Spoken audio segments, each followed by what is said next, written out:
ආදරණීය යාළුවෝ හැමදෙනාවම හරි ආදරෙන් පිළිගන්නවා මගේ YouTube channel එකට.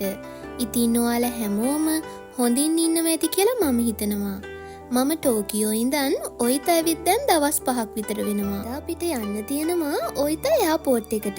මගේ යාළුවත් ටෝකියෝ ඉඳන් ඔයිත එනවා දවස් 2කට. දැන් අපි එයාපෝට් එකට ඇවිත් තමයි ඉන්නේ. අද අපි යාළුවව දාන්නත් එක්ක බෙප්පු යන නිසා අපි හිතුවා බෙප්පුවල තියෙන විශේෂම තැනක් බලන්න යන්න. මම බෙප්පු කන්දට ගිය වීඩියෝ එකේදී ඔයාලට පොරොන්දුන විදිහටම ඔන්න අද මම මේ වීඩියෝ එක තමයි ඔයාලට ගේන්නේ. ඔයාලට අද බලන්න පුළුවන් බෙප්පු සිටි එකේ හැම තැනම දකින්න ලැබෙන දුම් සහිත තැන් නිර්මාණය වෙන්නේ කොහොමද කියලා. ඉතින් මේ බෙප්පු කියන්නේ කියුෂු දූපතේ පිහිටලා තියෙන ප්‍රසිද්ධ උණුදිය උල්පත් සහිත නගරය. පුරාවෘත්තයට අනුව මේ ප්‍රදේශයේ උණුදිය උල්පත් ජලය මුලින්ම භාවිතා කරලා තියෙන්නේ දෙවිවරුන් දෙදෙනෙක් 8 වන සියවසේදී. 1185 1333 අතර කාලය තුල ජපාන් රජයේ ශක්තිමත්ම රණශූර හමුදාව වුණු සමුරායිවරු තුවාල ලැබූ විටදී සුවය ලබා ගැනීමට මේ බෙප්පුවන්සෙන් භාවිතා කරලා තියෙනවා. වර්තමානයේදී සියලු දෙනාම ශාරීරිකව වගේම මානසිකවත් සුවපත් වීමට ස්නානයට මෙහි පැමිණෙනවා. ඉතින් මේ බෙප්පු ඔන්සෙන් කියන්නේ ජපානයේ බෙප්පු සිටි එකේ ප්‍රසිද්ධ උණුදිය උල්පත් නිකේතනයකටයි. මේ වගේ පුලුල් භූතාප ලක්ෂණ වගේම සම්ප්‍රදායික වැලි වාෂ්ප සහ පොදු නාන ඔන්සෙන් පහසුකම් ඇතුළු විවිධ නාන අත්දැකීම් ගන්න පුළුවන්. මේ උණුදිය උල්පත් ජලය ස්නායු රෝග සඳහා ගොඩාක් හොඳයි. උණුදිය උල්පත් ජලය පානය කිරීමෙන් දියවැඩියාව, ආමාශය රෝග, රක්තයාවාතය වැනි රෝග සුවපත් වෙනවලු. මුළු ජපානයේ විශාලතම උණුදිය උල්පත් ජල පරිමාවක් බෙප්පු නගරය සතුවයි තියෙන්නේ. කතාවෙන් කතාව අපි ඇතුළට ආවා. සිහිවටන සාප්පුවේ තියෙන දේවල් බලලා අන්තිමේදී මම මේ පෝස්ට් කාඩ් එක ගත්තා. කොහොමත් මම ගන්නේ මේවා ඉතින් මේ බෙප්පු සිටි එකේ උල්පත් 3000කට ආසන්න ප්‍රමාණයක් තියෙනවා. ඒ අතරිනුත් ප්‍රධාන ඔන්සෙන් 8ක් තියෙනවා. ඒ 8ටම ප්‍රවේශපත්‍ර මිලදී ගන්නව නම් යෙන් 2000ක් වගේ තමයි වෙන්නේ. මේ තියෙන්නේ උමිචිගොකු එහෙමත් නැත්නම් මුහුදු නිරය කියන අර්ථය දෙන නිල් පැහැයෙන් වර්ණවත් බුබුලු දමන ශබ්ද සමග තාපය ගලා යන උල්පතයි.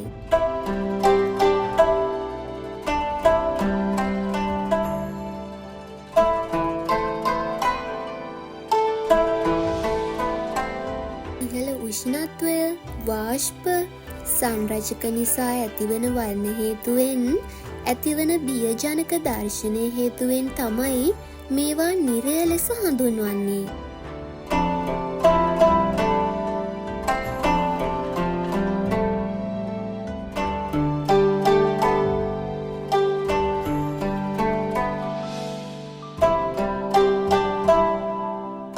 උෂ්ණත්වය සහිත උණු ජලය මීටර 1500ක් ගැඹුරට භූගතව සිට ඉහළට නැගී කුහරය තුලින් වේගයෙන් මේ පේන විදිහට පිටතට එනවා. මෙතන හඳුන්වන්නේ ටැට්සුමාකි චිගොකු කියලා. නිතිපතා පුපුරා යන ස්වාභාවික ග්‍රිසරයක් මේක. භූගත ජල පීඩනය සහ තාපාංක උෂ්ණත්වය අතර සම්බන්ධය නිසා තමයි මේ පිපිරීම් ඇති වෙන්නේ.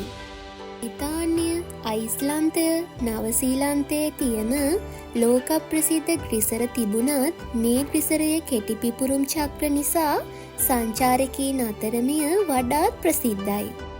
මෙතන විනාඩි 30ත් 40ත් අතර නිෂ්ක්‍රීයව තියෙනවා. නැවත මිනිත්තු 6ත් 10ත් අතර කාලයක් ක්‍රියාකාරී වෙනවා. මෙහි ජලයේ උෂ්ණත්වය සෙල්සියස් අංශක 105ක් වගේ වෙනවලු. ලුණු අඩංගු ආම්ලික ජලය තමයි මෙහි තියෙන්නේ. බලන්නකෝ මේ කූඩේ එල්ලලා තියෙන්නේ ආහාරයට ගන්න තියෙන බිත්තර. ඒ ගැන විස්තර ඉස්සරහට කියන්නම්කෝ.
එහෙමත් නැත්නම් ලේ පොකුණු නිරය කියන අර්ථය තමයි මෙහිදී දෙන්නේ.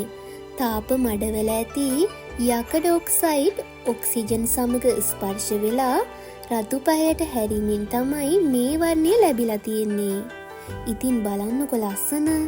මේ ඔන්සෙන් වල අපිට වීඩියෝ කරන්න පුළුවන් තැන් කිහිපයයි තියෙන්නේ. ඉතින් මම වීඩියෝ කරන්න බැරි තැන් ගැන ඔයාලට මෙතනදී විස්තර කරන්නම්. මේ දේවල් බලන ගමන් ඒ විස්තරෙත් අහන්නකෝ. වැලිනාන තටාක හයෝටන් ඔන්සෙන් කියලා තමයි හඳුන්වන්නේ.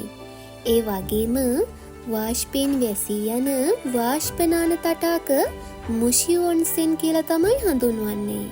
ඉතින් මේ වගේ විවිධ නාන තටාක තියෙනවා.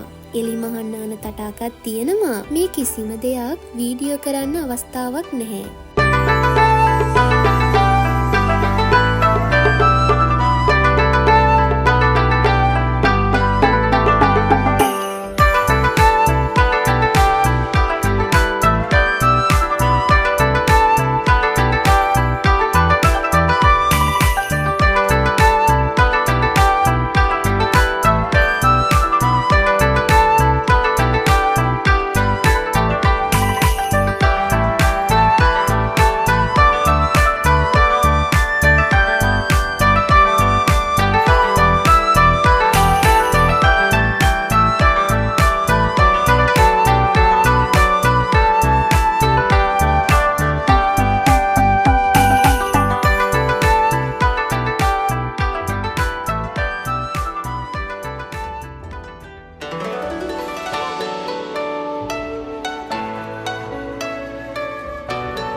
ඉතින් මේ තියෙන්නේ පාද ලෙහෙල් කර ගැනීමට පාද ස්නාන තටාකයක්. උණුදිය උල්පත් ජලය අත්විඳීමට මෙහිදී අපිට අවස්ථාව ලැබුණා.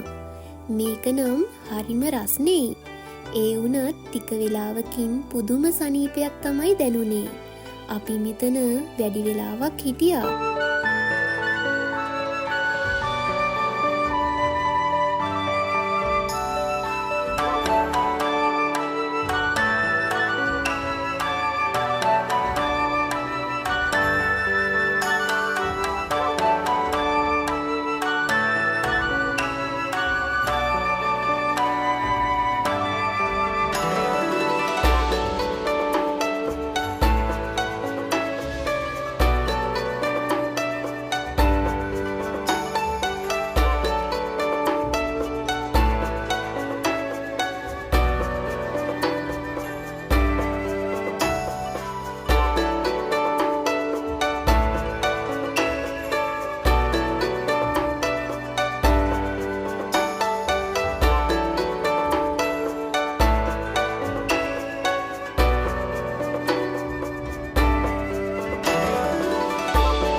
ජිගොකු මුෂි එහෙමත් නැත්නම් නිරයේ තැඹූ ආහාර කියන අර්ථය තමයි දෙන්නේ. මෙය බෙප්පුහි විශේෂ යොම්පිහුම් කලාවක්. මේ ආහාර පිසීමට උණුදිය උල්පත් ජලය තමයි ලබා ගන්නේ. මේ ආපන ශාලාවෙන් මම කලින් පෙන්නපු තඹපු බිත්තර, පුඩින්, ඒ වගේම එළවලු, සුප් වර්ග අපිට මිලදී ගන්න පුළුවන්. ජිගොකු මුෂි පුඩින් මේ පුඩිම උණු දිය උල්පත් වලින් ලැබෙන වාෂ්පයෙන් තම්බලා තමයි හදන්නේ. ඔන්සෙන් අත්දැකීම ගන්න එනවනම් මේ රසවත් පුඩිමේ රස බලන්නත් අමතක කරන්න එපා. එහෙනම් ඉතින් තවත් ලස්සන වීඩියෝ එකකින් හමු වෙන බලාපොරොත්තුවෙන් මම නවතිනවා. ආදරේ.